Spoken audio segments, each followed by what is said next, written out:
Welcome to the vlog of Holbania. That is good, ooh yeah. Oh my lord, I can't get anything straight. Apologies, because I am obsessed, and I have been obsessed for literally a month now since I went to see it live with Six the Musical. I listened to the soundtrack from beginning to end every single day at least 4 times. It's becoming a problem because I'm not reading or filming or editing or anything. I'm currently in sprints with Liv and Katie. It's fitting because I am gonna be doing a little experimentation of my friends and their favourites. And this isn't a new idea. Loads of people do this on BookTube all the time. I got no excuse. I want to do it with everything. I want to do it too. I'm gonna have a little bit of a spin on it because if you know me at all, you know I love stakes. I love it when there is tension. I love it when there's just a little bit more je ne sais quoi to it, you know what I mean? So along with my patrons, we did a live show for me to pick my TBR for March, and for my first ever I have to like my friends' favourite books or I unsubscribe from their channel video series. Welcome to episode 1, by the way, the pilot episode. Let's hope we get a renewal. And I picked some random names from a bag. I put in loads of names of my BookTube friends in this bag, and I picked out 4 names randomly. Well, our contestants for the first episode are Olivia Reed, come on down. Booked and Busy, come on down. Fictional Fates, come on down. And Mel Reeds, come on down. My first 4 contestants. And this could end up being something that causes a rift between us. Oh no. Now, essentially, I've went through their best books of 2021 videos and found some of their favourites. So I'm going to read one book that they have each really enjoyed. And hopefully, we don't unsubscribe. And anyway, I'm just prefacing this that this is a total joke. I like to take the piss, okay? However, I do want to do like a little leaderboard. I do want to use Jay's compile system to rate these books, and then as long as the book gets a 5 or over on this compile system, which I will leave a link down to Jay's compile video down in the description box if you want to find out more about it. But it's essentially a rating system where you rate 7 areas of a book and you rate it out of 10, and it gives you an average at the end of it. So as long as the average on these books that I'm reading are 5 or above, we're solid. We are solid. I feel like 5 is the halfway mark. If it's above a 5, I at least liked it. And if it's below a 5, you're in danger, girl. So I'll keep this like little kind of leaderboard going. I'll keep it going through like multiple episodes. Depends on how many of these I do. Hopefully more. Like this video if you want to see more. Also subscribe if you want to see more of me. But yeah, let me tell you about the book options I'm reading in this video and who for. So for Liv, I am reading The Burning Girls by CJ Tudor. I'm going to tell you about these books when I, start reading them because I'm not great at summarising books I haven't read yet. And we're on sprints and we only have 11 minutes left and I need a shit. So Burning Girls, CJ Tudor is what is going to be representing Liv. For Erin, I am going to be reading Malice by John Gwynne. This one is the one that scares me the most because it is like epic fantasy and it's also the first in a series called The Faithful and the Fallen. Do I have time to be hooked on a full-length epic fantasy series? Absolutely not. But a recent book from the series was in Erin's Best Books of 2021 video, and I can't read that without having read the first book. So starting from the beginning, I know Erin really loves the series, so yeah, this is what is going to be representing Erin. And then for Joel, I will be reading Malibu Rising by Taylor Jenkins Reid. I have had this for a while, scared to read it because I don't know if I'm going to love it or not. I can only try. I can only but try. So I'm glad this one popped up in Joel's video because it's on my TBR and I own it, so I should really read it. And for my wife Mel, the book I will be reading is one that's been on my TBR the longest out of all of these, and it's been on my TBR since 2019, 3 years, wow. And that is Middlegame by Seanan McGuire. So yeah, this is what is representing Mel. I have a nice stack here of very random different books that I'm going to be reading for this vlog. And I'm excited about each and every one of these. Oh my god. But not as excited for the toilet break I'm about to have. This angle is so unflattering. What the fuck? Okay, this is not better. Okay, so The Burning Girls, CJ Tudor. What's this about? It's set in Chapel Croft, where Reverend Jack Brooks and his teenage daughter Flo go to have a fresh start, new job, new home. But in this close-knit community, there have been some horrors. in the past we have had 8 martyrs burned at the stake 500 years before, 30 years before 2 teenagers vanished, and then 2 months ago a vicar died mysteriously. So it seems like a father and a daughter kind of moving to this close-knit community. Sounds a little bit like Clown in a Cornfield by Adam Caesar to me, and I really enjoyed Clown in a Cornfield. Clown in a Cornfield is more YA, I think, and this is more adult. So there is some weird things happening in this little village. So I've got my pens. I'm ready to find out who the fuck is the culprit.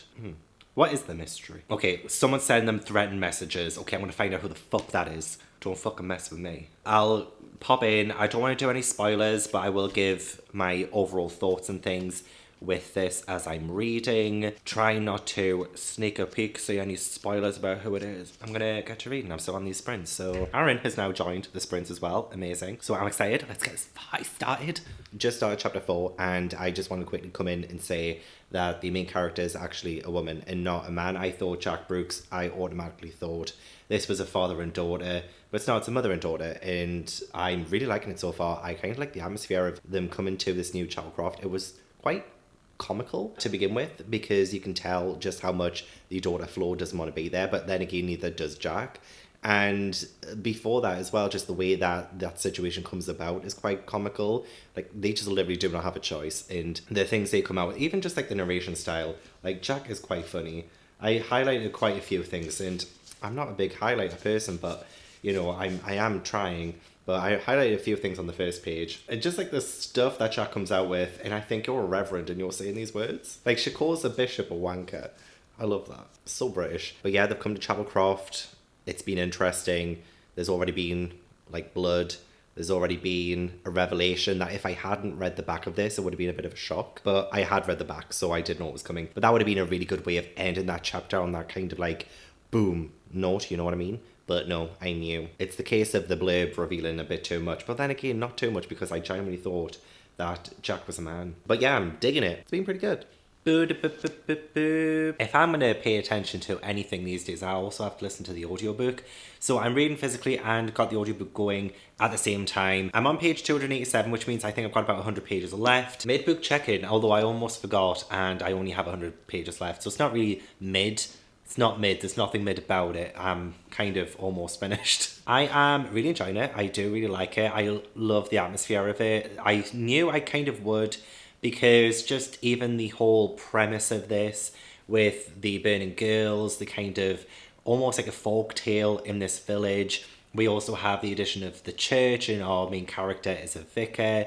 You know, we have all of these, well, all of this imagery in this book, and I'm really enjoying that. I love the atmosphere so much. There's also like some creepy moments with like graves. There was also a creepy little girl as well, shaking out of nowhere. And I'm just super intrigued by what is actually happening. There is an ongoing mystery into the past of our main character, Jack, and what she has done beforehand. She keeps getting sent these like verses, and even just like she had this like weird exorcism kit sent to her as well. I mean, I've got theories, but I don't quite know if they're correct or not. But there is that kind of mystery too. And we also have another narrative where there is somebody who's trying to find her. And I'm not gonna lie, like sometimes I can't follow along with the narrative in the book, like physically. If it wasn't for the audiobook, I wouldn't really know it had changed up, because there isn't really an indication that somebody else who is talking until you actually like physically read it. But it does switch it. I kind of haven't been able to follow along 100% when it's just physical, so I do have the audiobook going. But I am really enjoying the characters. I really like Jack, I like Flo, and because I am familiar with little tight-knit villages,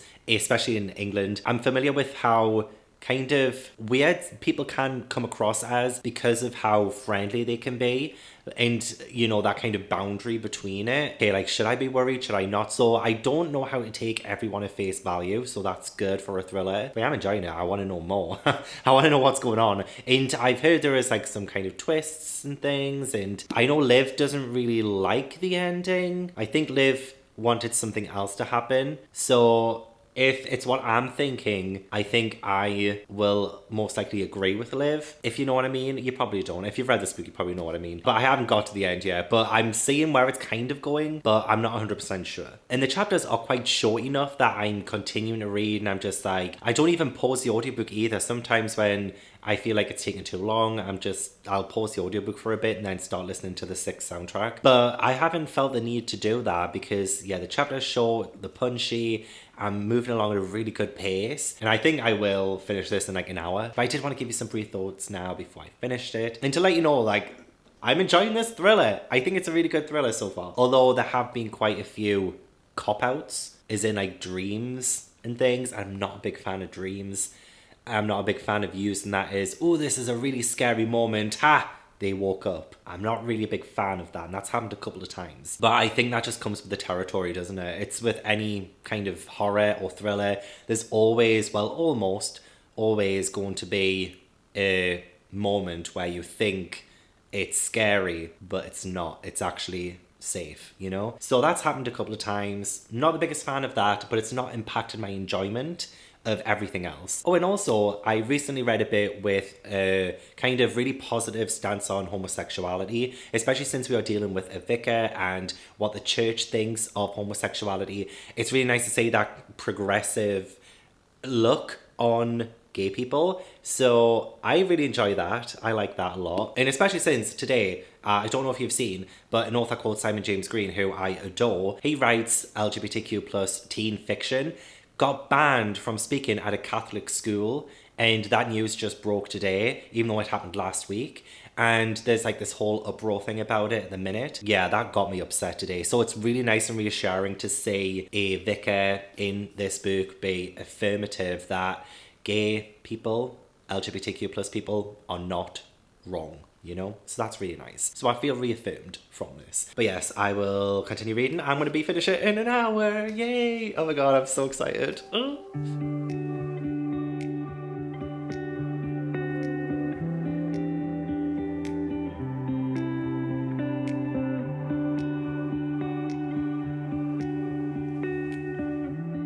Okay, the book is done and I am about to actually do some sprints with Liv on Patreon in like 15 minutes. So I want to hurry this one up. And to honor Queen Liv, I've ordered myself a Starbucks. And, well, also to celebrate the fact that I finished a book. But like, Starbucks, this is just my normal hot cappuccino. But I also got that brand new iced cocoa oat shot? Shaken espresso. I have one of those and I've never tried it yet. And I believe it's brand new and I wasn't going to get that Uber driver to just send me one drink. So I got two. Got a hot one for now. Cold one I can put in the fridge for later. Anyway, enough of me being a basic Olivia rip-off. Burning Girls, I did like it. I will put it through Copilot and we'll see where Liv ends up on like the leaderboard, which, you know, she's the first one. She'll be top of the leaderboard, but I want to know what number. What number will Liv have? And what rating will this book have? So, I mean, just gut instinct alone, I'm feeling like this could be 3.5 or a 4. It definitely had all of the elements that I love in something that's really atmospheric and tense. And I did really enjoy some of the way it unfolded. I wish there was more. I do wish there was a bit more of a climax. Like there is a climax and it's quite exciting, but I felt like some of it was a little bit easily wrapped up. And I do wish something else had have happened too. Like I wish we had just went that extra step, you know, and that didn't happen. However, I was pleasantly surprised with a certain twist in this. I didn't really see that coming. I thought it was actually pretty good. Now I still enjoyed characters. I still enjoyed plot, all of that. I was still intrigued up to the very end. Like I never found myself bored during this. So I feel like this is going to work out really well on Copilot. So let's rate it together. Let's see what we end up with. So for characters, I'd give it an 8. I did really like Jack and her relationship with her daughter. I thought that was really good. And some of the background characters as well, some of the villagers were a little bit creepy. Oh yeah, and saying that though, I did find a certain culprit a bit predictable. Because I thought, oh, it won't be this obvious. And I kind of saw that. Atmosphere, I'm going to give it a 9. I really enjoyed the atmosphere of this book and the imagery, as I've mentioned, one of my favourite aspects of this book. Writing, I will say 7. It was paced pretty well and I was still hooked throughout, but I just found the narrative style a bit jaunty, going back and forth and stuff, and I didn't really find that flaw of it, but I liked it. I still liked it, but 7, still 7. Plot, 7. Yeah, 7 for plot. I think it had a pretty decent plot, but there was a part of the plot that I wish had been focused on more. I can't really say without giving too many spoilers, so I'll just leave it at that. Intrigue, 8, because I was intrigued throughout. There was, again, as I said, never a dull moment for me. Logic is always hard for me. I don't think anything took me out of the story per se. Probably an 8 then, because it was very good. For enjoyment, yeah, I really enjoyed it, so I'll give it an 8. And that comes out to 7.86. 7.86 for Liv, 4 stars for The Burning Girls. There we go, that's the first one. Woo woo. I'm so excited to see Liv, and I'm excited to taste this because I'm so intrigued. That doesn't have my address on it, does it? No.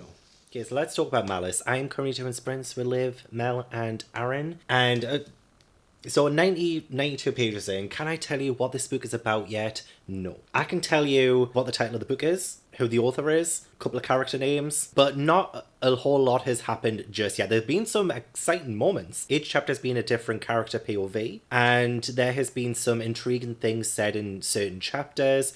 There is a potential alliance between two people. We have Corbin, who I do like Corbin. I like Corbin a lot, and he, I think, is probably our main character. Even though there are multiple POV characters, I feel like he's probably the main. And I like him. You know, he's been horribly bullied. Relatable. So this, so far, has kind of been like any other sort of fantasy. What's helping me with this is that I'm thinking of Elden Ring, and I'm setting this in the world of Elden Ring. That's what's helping me right now. I mean, not that it's bad. I'm enjoying myself, actually. There have been some really good moments, and especially with Corbin, there was this moment, and I'm not going to do any spoilers, but a moment with a Wolven, and Wolven are a bit fearsome. They haven't really been seen, and we have Corbin already within the first 90 pages come face to face with one, which I think was pretty exciting. There was a wedding that's been happening, but there's also what we found in a different POV, some kind of foreshadowing of danger for this wedding. So I'm seeing the wheels turning. We just haven't arrived anywhere yet. Erin did say that you have to at least attempt the first 50%, and then that's when things start to really happen. And just to see the first half through and you're sorted. So that's what I'm going to do. I mean, again, I am liking it. I am liking it a lot. But I'm sorry, I wanted to use this update to tell you what the book's about, but I just, reading from the back, I just can't summarize it. It just seems like a war is coming, and that's it. We've got some different characters, and that's it. But yeah, I'm going to go back to the sprint so that I can read more of this. I definitely want to get over the 100-page mark tonight, which I definitely will. In fact, I would love to get to the halfway mark tonight. But it's what time is it? It's 9 p.m.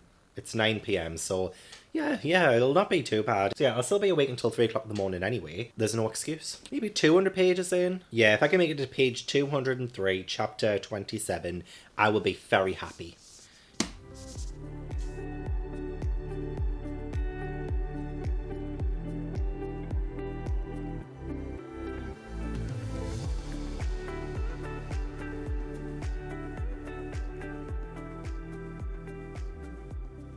It's 3:30 a.m. and you're thinking, Gavin, no wonder you're still awake, because obviously you had coffee. You had coffee at 9 p.m. That's not the reason I'm always awake at this time. And you know what? It's comments. I can't shake comments off. And why am I ranting in the middle of the night at this time? I'm trying so hard to focus on certain things and certain projects, because I love doing things that, will make people laugh and, feeding into my creative energy. But then I keep saying things, and it makes me really upset, because I don't know, do people take me the wrong way? What do I come across as? Fucking stupid. I know I am. And I'm so fed up. I don't even know what to do anymore. Because I can't even, obviously my subscriber count indicates how less of a human I am. I am not entitled two emotions. I'm not entitled to being a human being. I want to read. So I think I'm going to end up staying up tonight to read because I need to distract myself. I have to keep reminding myself. I have to surround myself with the people I love and my friends on BookTube. Just focus on that. It's why I'm doing this vlog. I know my people. I freaking love the people I'm talking about so much in this video. I just needed to get that off my chest. I was lying in bed. I'm gonna go and read, and I'm gonna read Malice. Go back to this vlog being upbeat and being back to myself. God, I just needed to get that off my chest. I'm gonna go back to being myself, my happy-go-lucky self, trying to make you guys laugh and smile and all the things I love doing on YouTube. Sometimes we need to get those emotions out, we need to get those feelings out, you know, so that we can move on and start, you know, being happy again. So I'm gonna go and be happy again. I better know. Honestly, I have days where I literally crash to the floor. And then there were other days where I just rise like a phoenix from the ashes. And I mean, I spent all day yesterday reading this. All of it. I finished it. I spent all day yesterday reading it. I don't know if that was beneficial. It happened. I feel great now. Also, what helped yesterday is, again, I listened to the 6 musical soundtrack from beginning to end 4 times. 4 times again. It just seems like 4 is the magic number. When I wake up, after dinner, before tea, and then before I go to bed. So I feel much better today. And I'm so happy because I'm also going to be attempting to go to a coffee shop that's quite nearby. It's a 20-minute walk, but I just need to get out and about. I do have work tomorrow as well, but you know, I've had a few days off. I'm going to go to a coffee shop, and I've never been at this coffee shop before. I don't even really know how to get there. I just saw it on maps, and I was like, okay, 20-minute walk, not bad, not bad. It is down by the river, so it should be quite nice. We'll see. We'll see how I feel after this update. I might be like, you know what, I'll just stay in. But no, I'm going to make the effort because I feel like I haven't done anything other than read in this vlog, and we need to change it up a little bit. But anyway, yes, I finished Malice. Erin, you're going to be so happy to know that I really enjoyed this. I thought it was so good. I mean, definitely very slow going to begin with, but I was warned about that. I was definitely warned about that, and I think that helped. And this is definitely more character driven, especially in the first half. We have multiple POVs. I was like especially interested in Colban and what he was doing, and I felt a connection to him because of some of the things that he was going through. So I mean, not to say that I'm, you know, mighty or a hero of a story or anything, but like just seeing his development, because what is great about Colban is that he does have some great development from the beginning to the end. You see the connection, some of the decisions he makes quite early on comes back a little bit, especially a moment with the wolven pup. And again, no spoilers or anything like that, but it's just really nice to see the threads of his character get woven. Oh my god, that's so poetic. Get woven throughout. And there were some like exciting moments that happened in the second half too, that I'm just like, gosh. And again, like, this is so hard to talk without spoilers, but like there were moments that were really tense. I don't think this is a spoiler, but there was a moment where Colban sneaks into a witch's house. That was really good. That was very tense. But yeah, I was finding it a little bit tricky to begin with to keep my mind focused on it. So I listened to the audiobook along with reading it physically because I was like, my mind's wandering here. So if my mind is getting blasted the audiobook as well as reading it physically, I've got no problems. So I did that. So I had a credit on Audible and I just used it. I was like, why not? Because I needed all the help I could fucking get. But like, this is why I do enjoy epic fantasy. I'm just mortified about the idea of reading it because I think I'm too dumb to process it or to understand everything. And I don't think I have to understand everything.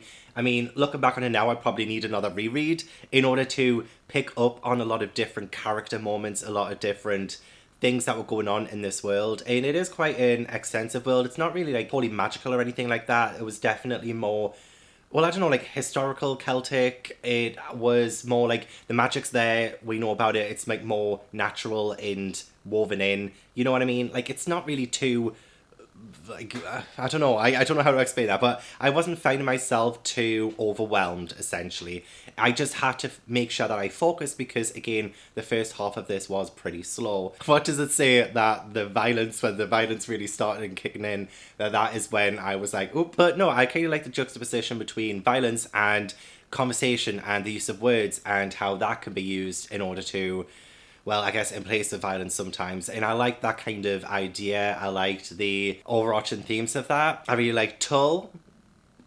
There's not really that many characters that I really, really loved. And even then, I do like Corban and all of that. But I wouldn't say I love Corban or anything just yet. And I seem to be focusing a lot on Corban, don't I? But like, he was one of the characters that stood out to me. And I see myself developing a lot more of an attachment to the characters in the world the more I read from the series. Which is why I'm quite lenient on a first book in a fantasy series, because I think, God, they've got such a job to do in order to build this world up and to introduce these characters. So I'm letting it off in that regard. I really do think patience is needed for this, especially when we get like an ambush a little later on, you know what I mean? Like, oop, blew my tits off. And I want to read everything Booked and Busy has like read and loved, and rename my channel Booked and Bussy. So let's do rating. I'm giving it 4 stars. I would rate the first half of this like maybe a 2.5. But the latter half of this, I would give a strong 4.5. And I think overall maybe it's like a 3.5/4. Yeah, I think that's what I'm going to give it. Okay, we're going to go through co-pile, see if that helps with the rating. Because sometimes it does, sometimes it opens things up that I didn't consider to do with like a specific thing, whether it's writing, character, plot. And I'm interested to see what this will work out as. How in the world have I read 83 books so far this year? We're on March 11th. Maybe I am the chosen one. Okay, I gave the Burner Girls for characters an 8. I might lower that down a peg. So the rating for the Burner Girls has changed to a 7.71, which I think is still a really fantastic rating. Malice for characters, I do think one of the strong points for Malice is the characters. So I'm going to give that one 8.5. 8.5. Atmosphere, I'm going to give an 8. No, yeah, an 8. I did really like the whole Celtic historical vibe, the fantasy vibe of it. It was great. Writing, I think there was some but I think it was intentional, because I was going to say maybe there was some like pacing issues, but I think it was intentional to have such slow moments to begin with, and then there was like some action interspersed as well. And although, hang on, there was like a kind of moment where there was like a sort of like rescue attempt that felt a little jaunty. Okay, I want to give it 8.5? I'm loving these 0.5. Okay, 8.5. 8.5. We'll go with that. Plot. Ooh, see, this is where I think it will track it down a little bit, because I think it definitely built up more towards the second act or third act. I don't know how you split these books into acts. Like, even explaining the book, I couldn't really tell you the general plot of it. So I'll give that one a 6. Yeah, I think a 6 for plot. I do think, though, that in the sequels we will get more of a plot, we'll get more stuff happen and be able to understand it more, at least for me anyway. Intrigue, maybe a 7. Yeah, 7. I mean, I was reading it fine and well, but I don't think I was, like, particularly intrigued by finding out what's going to happen next until that latter half. So intrigue, 7. Logic, I think within this world everything was pretty logical. I don't think there was any moments that pulled me out of this world. The character decisions, I think character decisions were done pretty well. I don't think any character acted out of character either. So I think for logic it would actually be quite high. It would probably be a 9. And then enjoyment. Ooh, okay, enjoyment. I did enjoy my time reading this. It helped, definitely helped yesterday for me to just live. Enjoyment, I might give it another 0.5. We'll love an 0.5. 8.5. We'll give 8.5. And that gives it a 7.93. Just beats Liv's Burning Girls recommendation. Erin, you're in the top spot. You're in the top spot so far. And I'm surprised, because honestly, this is the one that scared me the most from this TBR. And I'm surprised that I enjoyed it as much as I did. I think knowing that people have DNF'd it halfway through, or like before the halfway mark, and knowing that people said that the first half was slow, and Erin even said that as well, that helped me persevere. So if that helps anyone else who's thinking of picking up Malice, if it's yellow, let it mellow, you know? So let it mellow, and you're sorted. I definitely do want to read the next 3 books because I really enjoyed that. Which means next we are on Malibu Rising by Taylor Jenkins Reid. I will take this with me to the coffee shop. I'm a little bit nervous, not just about this, but actually about going to this coffee shop I've never been to before. Does anyone else feel like that? Like, it looks really good, it looks really nice, but I've just never been before. Isn't that silly? And it's not a chain or anything. It's like an actual independent coffee shop, which I love supporting. They are always the best. They sell the best coffees. Unless it's pumpkin spice latte, then I have to go to Starbucks, okay? I have to go to Starbucks for a pumpkin spice latte. But it's not October, bitch. So, independent coffee shop. Love it. I want to listen to the 6th soundtrack on the way there. I don't have an audiobook for this. I want to read this one physically. I already did the audiobook for Malice. I don't want to do another one. So, I'm going to read Malibu Rising and listen to the 6th soundtrack musical on the way to the coffee shop. I might take you with me if you're good.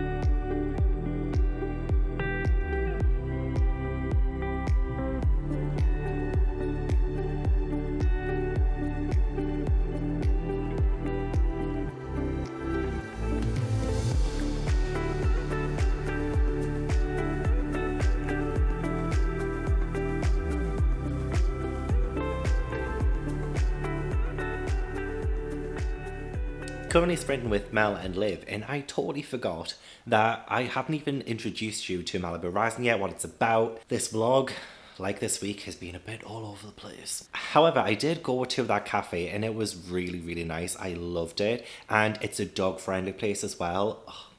However, a dog barked out of nowhere and I literally shit myself. I was not expecting it. In a cafe full of dogs, I was not expecting one of them to bark. But other than that though, it was so nice. It was lovely. I also tried this cheese falafel and mango chutney panini. Oh my lord. Like, I'm not vegan or anything, but I always seem to go for vegan food whenever I go out, and they just taste phenomenal. Absolutely phenomenal. So it was really nice. I'm definitely going to go back probably on Sunday. Maybe, or Monday, actually no, not Sunday, probably, no, I can't because Monday I'm at work tomorrow, maybe Tuesday.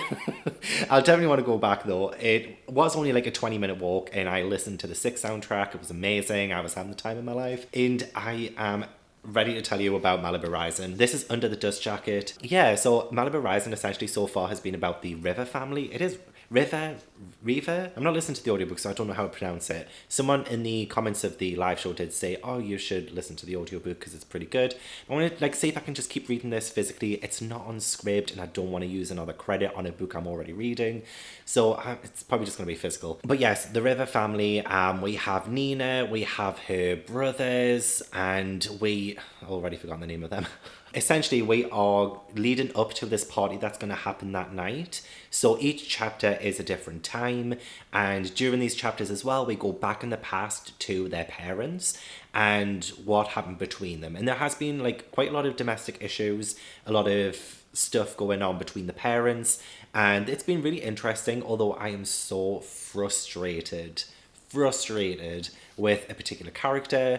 I'm not going to say why or who, but I'm really frustrated with them. And I'm like, the tension is building. I love how it started as well, about how Malibu catches fire and how it's in its nature to burn. There's all this kind of foreshadowing up to this event that I'm excited for. However, again, like, while I thought Daisy Jones and the Six was alright, the audiobook definitely saved that book for me. I think the climax of that book and what we were building to was such a letdown, and I'm worried that Taylor Jenkins Reid, like she did with Daisy Jones, will do that again with this, because she seems to know how to build us up and then not follow through on the climax. Essentially just like that guy I slept with last night. So it was actually Kate in the comments has said that it gets better, because I am honestly frustrated with some of it and with a particular person as well. So I'm excited because Kate has assured me it gets better. Oh, and it was Rachel who said that they loved Malibu Rising on audiobook. If I don't finish this today, I am at work tomorrow, so I might get the audiobook for my bus journey. Or I might just whip this out on the bus, you know, and just read. However, it's really hard to read on my bus specifically. It's just never quiet, never quiet. Oh, and it's Saturday too, so it's gonna be, yeah, I'll be busy. So if I don't finish this tonight, I'm gonna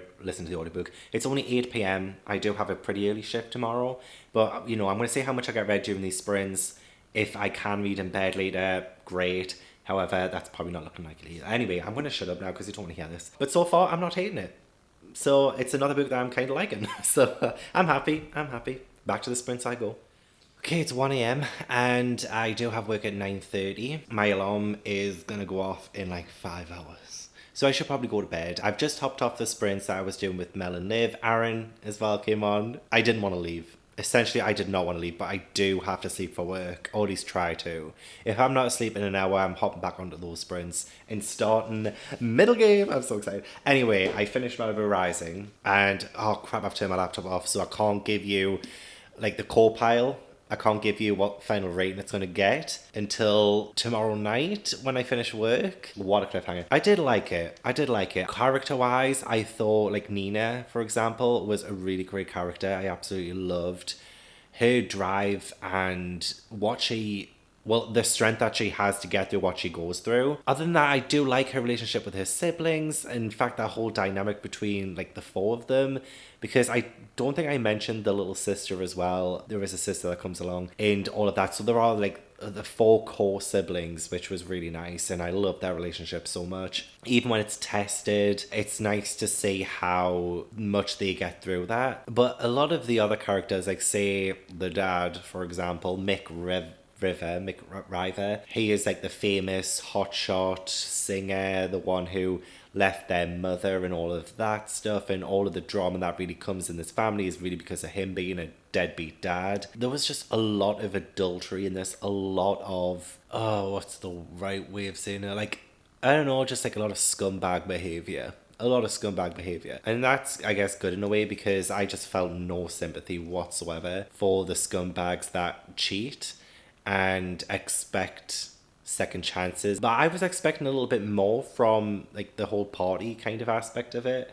Like what Taylor Jenkins Reid did to me in Daisy Jones and the Six was she said that band was like the best band of all time, whatever. They made this incredible album or whatever.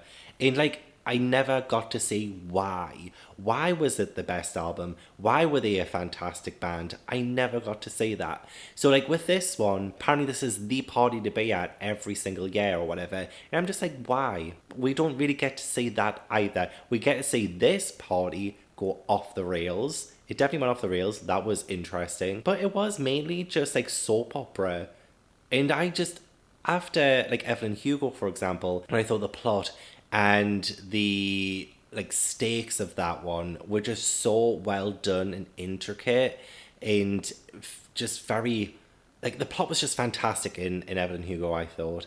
And I just, in this one, I felt like it was just so soap opera-y, and I just didn't think I would get that from a Taylor Jenkins Reid book, because after Daisy Jones and the Six, I thought, that turned out to be not the best either. Again, the whole reason why they broke up and stuff, like the whole band breaks up, which is in this summary, by the way, like that's the whole point of the book. To me, it was just like, for fuck's sake, really. So I think my lowered expectations helped, but I was so intrigued to begin with. I was going to make a joke, okay? I was going to make a joke about Malibu Rising, but then I got exposed on the live reading sprints, and I can't make the joke anymore. But it does have something to do with Malibu Rising and my interest. I'm not even going to say it anymore. But I was so intrigued to begin with, because we had the whole idea that Malibu catches on fire and there's just like all this imagery, and then I just think we just went into too much soap opera territory, and like I felt bad for so many characters, and there were some characters I wish got more of a comeuppance, and I should really stop enforcing what I want on books and just take them at what they are at face value. But I just felt like this wasn't as impactful as it could have been. But then again, that's just me. To me, so far, Taylor Jenkins Reid has been a bit of a one-hit wonder, and everything else I've read from her hasn't been as incredible. I mean, saying that though, I'm not bashing her. I think she's probably an amazing woman. Like, she seems really cool, but I guess she's just not somebody who I gel with too much. I mean, saying that though, I do think the writing was good technically. Like, it was very well written. And character-wise, like, she really did go deep into these characters. So it was very character driven, more so than plot. Oh, there were also some things, like, logic-wise, I just didn't understand. Like, character dialogue. During confrontations sometimes, I would be like, wait, why are they talking about this? And this isn't a spoiler, okay? This isn't a spoiler. But then at one moment, when, like, there is this big emotional tension and emotional trauma that's happening, one of the characters looks and she focuses on these dolphins. And this was something that happened earlier in the book as well. She focuses on dolphins. And then at this exact moment where this confrontation, she looks and there are dolphins and they're a family of dolphins. That was so in your face that I was like, this is taking me out of the story a bit here. Like, I'm seeing just how forceful this imagery is trying to be. In time period wise as well, I didn't really feel the 80s setting. I did feel some of it during, like, the moments with the mum and the dad, June and Mick. I did feel some of that, and that was more like the 50s, 60s, I think it was. Around about that. But, like, 80s, didn't really get that. However, I did like a connection to Evelyn Hugo, though. There was, like, a line, and I was like, ooh, we've got the Taylor Jenkins Reid multiverse going on. But no, it unfortunately didn't really grip me all the way through. I did start losing interest by the halfway mark. Saying that though, I do still think this is going to be a great book for other people, just not really for me. I'm going to turn the laptop on. I'm going to quickly turn it on, and then I do need to go to bed and try and sleep, just to see what the Copile rating is going to be. I won't be able to sleep until I know. And I think it might do all right on Copile. I really do. 'Cause I don't need your love. No, no. I do love that I read it all in one day though. That works out in this book's favour. Character-wise, I do think it will rate pretty well on characters. I think I'd give it an 8 on characters, because I do think the characters were really well done, very deep, very well developed. Atmosphere, I think I'm going to give it a 6, because it started off so good with the atmosphere, but then I just didn't feel it after a while. I didn't really feel the tension anymore, even with the shorter chapters, even with the party getting more and more out of control and all of that. But I wish that we got more of the time period through this book. We just didn't. Writing, it's going to be an 8. I do think it was still pretty well written, so that's good. Plot, 5. No, 4, because I gave Malice a 6 for plot. I'm going to give this one a 4 for plot. Intrigue, 5. Started out pretty strong, lost me halfway through. Logic, 7. As I said, there were some moments that really took me out of the story. And then enjoyment, 6. So not bad, actually. 6.29 on Copile. Still well above the 5, is because technically it was well written and technically the characters shine. So those two really do bump it up. Don't you know, bump it up. So yeah, 6.29 for that, and Joel is safe. Joel is still safe. I mean, I feel like me and Joel have different reading tastes anyway, but no, he can still recommend a great book. I still love him, so it's all good. Yeah, I'm gonna go to bed. I will see about that. I was away today, so I couldn't really get much of this read. So I'm only 32 pages into this, and I still can't tell you what the fuck it's about. I genuinely can't. And every time I read the summary, I can't explain what this book is about. This has been my problem for years. This is probably why I haven't actually picked it up, because I am just constantly wondering, if I can't read the synopsis, how can I read this book? So, I mean, so far, it has been pretty good. In fact, we pretty much start off with, like, one of the characters bleeding out, essentially. Like, there's blood everywhere. It's very intriguing. But I'm just a little bit like, but what's the story? What's the message? I don't know. So, like, yeah, we follow Roger and Dodger. Twins. One girl, one boy. Roger's the boy. Roger is skilled with words, languages. Dodger is skilled with numbers. The power of math. Interesting. It says that neither are exactly human, but neither are exactly gods. Not entirely, not yet. And then also, there's a character called Reid. According to the summary, I think Roger and Dodger were created. They were created by Reid. And he wants to raise the twins to the highest power. But that's essentially it. Like, I just wanted to jump in so that I can introduce this book. But to tell you, I don't know what I'm introducing. I don't know what it is. It's been interesting as well because some of the chapters have been pretty short. We have things like this, where it's got a couple of quotes and it's a bit of a title page. It says book 7, the end. And then we have just a regular chapter. And then we have a random quote from Over the Woodward Wall by A. Deborah Baker. So like a whole quote there, or like an excerpt. And then we have another kind of excerpt there. And then we have book 0, the beginning, with a couple more quotes on there. And then Genesis, and we're going into this story.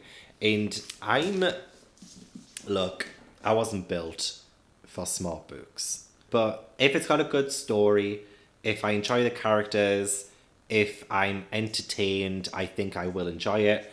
But I'm going to say this right here, right now. I think I'm just going to be confused. I'm going to be confused the entire way through. I just know it. It's why I won't read the Atlas 6 either, even though I bought it. I probably won't ever read it. Just because that summary, I can't get through it without being like, huh? We will see. I'm going to really focus on this. So now that I finished work, I'm going to make something to eat. And then I'm just going to sit down, chill, read,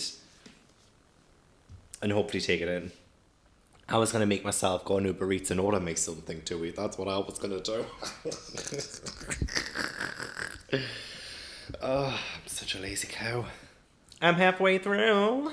Oh my god. If you can hear some crackling, it's because I have some ambience. Let me just turn that off real quick. Yeah, I'm reading with some ambience today. The house is looking lovely. Just dyed my hair. Dyed my hair. If I keep singing randomly, it's because I'm channeling my inner Mel. So yeah, I've been trying to get rid of some of the greys because, oh my lord, I lead a stressful life. And it's not because I'm turning 30 in less than 2 months. It's not because of that at all. It's because of stress. That's what it is. So yeah, I've dyed my hair. I probably still got some like marks and things on my face. I don't have any wipes. I've been trying to use moisturizer. I didn't really get it off. We'll just see how it goes. We'll see how it goes. Got my coffee. Let's talk about Middlegame. I mean, firstly, high five to me for getting 312 pages in and still having literally the rest of the day to read this. So I'm definitely going to finish it today. I've been on fire this week reading. Absolutely on fire. Reading has been my saviour, my man. And happy to report, I'm really enjoying this. Happy to report I'm enjoying this. I mean, I couldn't really understand it or wrap my head around it to begin with. But, you know, as I've been reading more and more, I do get it. And I've done my best to slow down too so I can soak it all in. But yeah, I'm starting to understand it more and I'm loving the concept. I'm loving the plot. I will also tell you what it's about because I don't think I've done that yet. I'm trying to remember my previous update on this, which I don't think was actually an update. Let me just put this down. So in this world we have like alchemy and science blend together. We do have this maker called Reid. He is a bit of like an odd one, and Reid along with another character have been kind of, I mean this sounds awful and it is awful, oh my god, but like creating children and observing them and experimenting with them. And so we have Roger and Dodger, the main twins.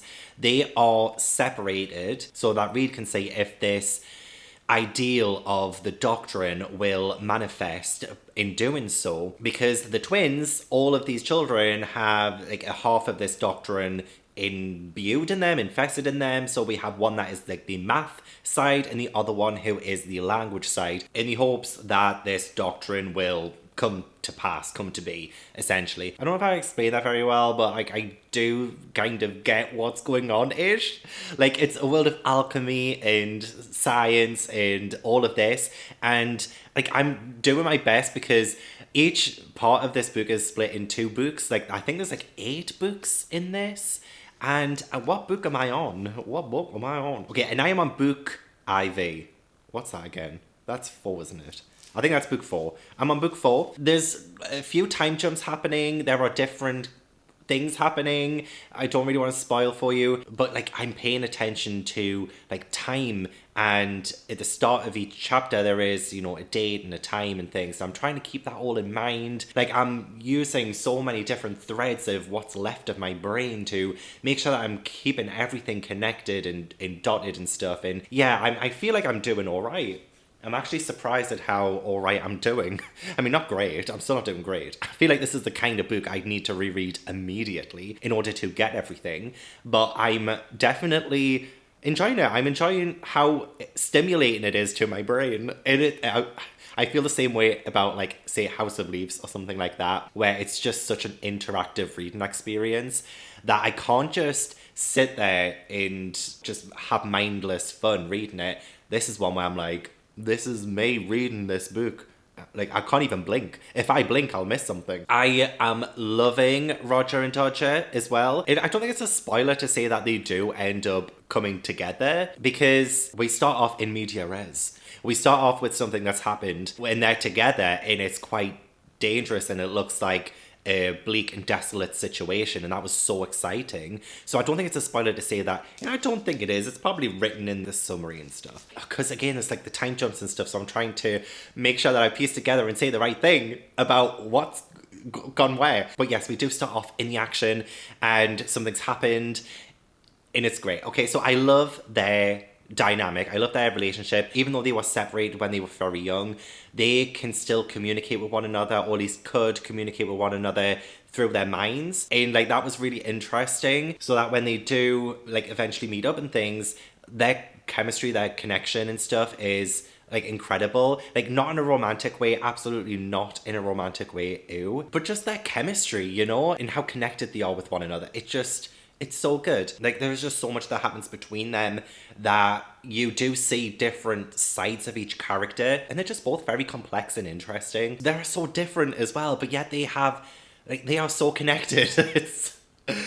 They're just juxtaposing one another so beautifully. But yes, they do end up at the same grad school, and again, I don't think that's a spoiler. Please let me know if that's... I don't think it's a spoiler. It's just like they end up at grad school. The same grad school. That's kind of like where a lot of stuff happens as well. But I am only like 300 pages in, so like there's still like so much more to go. But like we still have that added element of like the creator and the experiment and what will happen when things manifest, you know? You probably don't know. Oh god, do I even know? No, I don't know. But like this is so interesting. So interesting. I'm just excited for shit to really hit the fan. And again, I need to make sure I keep paying attention, because the time jumping, the different times and stuff can be a little bit hard to begin with. But I think I've got it down. I think. We'll see. We'll see how I get on with this again. But yeah, let's go back to my ambience. But yeah, I definitely think I'm going to finish this book while watching this ambience and having it on the background. Take a look, it's gorgeous.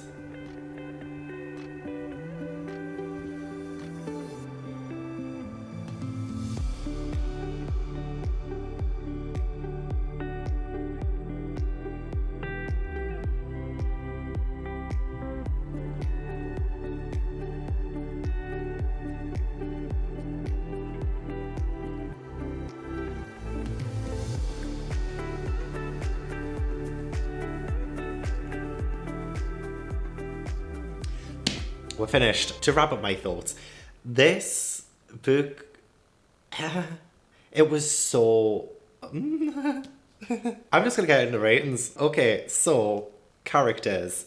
Oh god, actually that's quite hard, because I never give characters a 10 unless it's a sequel, because I've been given time to really get to know them, to fall in love with them. I want to give characters a 9. I honestly kind of fell head over heels in love with Roger and Dodger. Like their troubles, their issues, their personalities, they were just so prevalent. And when I try to think of characters in any kind of book and how they're portrayed and how they act and how they come across, I don't think there's any that's quite as different as Roger and Dodger. But not even just Roger and Dodger, okay? There was a character called Lee who I'm terrified of. And we also had Erin, who I really liked. There was also Reid, who was quite complex. Oh my gosh, okay. So yeah, characters, they were fantastic. So yeah, 9. I feel like 9 is 9.5. I only ever give 10s to sequels because I've fallen in love with the characters more, if you know what I mean. Like, they're more developed and stuff, but 9. Okay, 9. Atmosphere, 9. Atmosphere, I'm going to give it 9 because it started off so strong in terms of how it made me feel with what was going on, and like I felt so immersed. And even then, by the time we got to the end and more insane stuff was happening and things were happening, I just felt like the atmosphere in this book was just that, you know? I don't know if I can say too much more about atmosphere other than that. And there's actually quite a few horrific bits in this. There is death and that all added to it. There was a lot of imagery of blood, and again, that added to the atmosphere. Writing, I mean, it was so fantastically written. And we also had that kind of element of the book within the book with Over the Woodward Wall, I think it was called. And there was also some like elements of The Wonderful Wizard of Oz as well, which is like one of my favorite children's classics. And I just absolutely love how there were like connections and how they were imbued with one another and how things were explored and went along. And I just found it so clever. Okay, I'm gonna have to give it a 10. A 10 for Ryan, because while it probably wasn't perfect, maybe technically, I don't know, in terms of what I've been reading recently and a lot of other things, factors involved, it's just such a well-written book. It was great in that regard. Plot, I would say a 9, actually. A 9 for plot, because there was lots going on. I mean, maybe towards the middle, I felt myself wavering just a little bit, but there was always something happening, or something was happening to progress what was going to come. And as soon as we hit like the midway mark and we got more stuff to do with like time travel and stuff like that, the plot really picked up as well. So yes, 9 for plot. Intrigue, I would probably say 8. I would probably give intrigue an 8. I don't know what I think. 8 just feels like the gut instinct to give intrigue. This isn't my typical genre. This isn't the typical book I would pick up, even though it's been on my TBR for 3 years. However, it was intriguing, but I don't know why, actually, I'm giving it an 8. It's a gut instinct rating, okay? Let me off.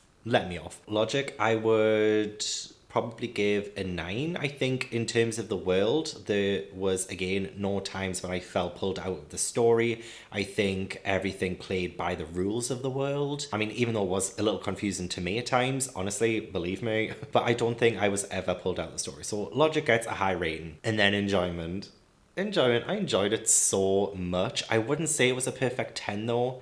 I think I'm going to give enjoyment a 9 as well. I think it's one of the highest rated books of the year so far that isn't a reread. There's only one book that places higher and it was a reread. But honestly, like, I've never read anything like it. Never. And I don't know if I will ever read anything like it again. I know there's a sequel coming out, and that's great. I will definitely be picking it up. I mean, I wouldn't mind it if there was never a sequel. I thought everything was done really well in this and wrapped up really well. And I mean, I do want to know more of the world. So actually, yes, I do want more after this. I want to see more of like the experiments, what has been going on, the villains, and you know, maybe more backstory and more look into it. I don't know. I just want something. And I don't know why I didn't pick it up earlier. This is my problem. I'm always intimidated by so many books, and they're always adult books. They're always bigger, anything like that. I'm usually dead dubious by, but I'm always pleasantly surprised, always. Like, even when you think about the books I've read in this video, and you will see when I show the leaderboard in just a second how it's turned out in like the final rankings, you will see that the books that I was most scared to read are the books that I enjoyed the most. This is a revelation. This is my 2022 epiphany. I'm almost 30 and I'm still surprising myself, you know? Well, I'm kind of sad that this one is over, but I've spent all week reading. I sacrificed making more videos and reading other things for this video. I haven't uploaded in a week, and I don't like doing that. I usually like having at least 2 videos uploaded a week, but because I've just been so mentally, well, 1, drained, but 2, in the zone on these books, I didn't want to do anything else. And that's a sign that the books that I read in this video were actually surprisingly great. Even like the one that's going to come bottom of the leaderboard, which I think you guys will probably already know what that one is. Even then, I was still engrossed, and I'm just so super thankful that I have friends with great taste, essentially. So let's take a look at the leaderboard and the final ratings. So Middlegame, what did it end up getting in the end? Well, it got a 9, a straight 9. It is top of the leaderboard. Mel, my wife, she has amazing, impeccable taste. I mean, all of my friends on this list have such impeccable taste. That's not debatable, and it's always so subjective anyway. Like, all of this is subjective. But yes, we have Mel in at number 1 with a Middlegame, and then we have Erin with Malice, and then Liv with the Burning Girls, and Joel with Malibu Rising. All of them well above a 5 in core pile, so we are all safe. And yeah, this is the final ranking, and I feel like I found, well, 1, a new favourite, 2, a series I am so interested in continuing, 3, a genre that I want to read more from, like way, way, way more from, and Taylor Jenkins Reid. So I'm just super happy, and I cannot wait for the next episode already. I can't wait to see who gets chosen for it as well. I do have that bag with all the names of my friends in, so I can't wait to shake that bag and pick with my patrons. I'm thinking of doing this again in maybe May or June. I'm gonna have a little bit of a break from this to focus on other projects on my channel, which I am so excited about. So do subscribe if you haven't already to see those coming up. I'm so excited. And also don't forget to like this video if you enjoyed it, and if you want to see more of the I have to like my friends' favorite books or I unsubscribe from their channel series. But yeah, that's it for me in this video. Do leave a comment down below, let me know if you enjoyed, if you have read any of the books I read in this video, what was your favorite, or if you, I don't know, just chat shit, essentially. And I do want to give a huge thank you to my patrons as well for being so incredible and amazing. If you want to join my Patreon, there is a link down in the description box, as well as a link to my socials as well if you want to follow me on any of those. And hopefully I will see you in the next video. Bye.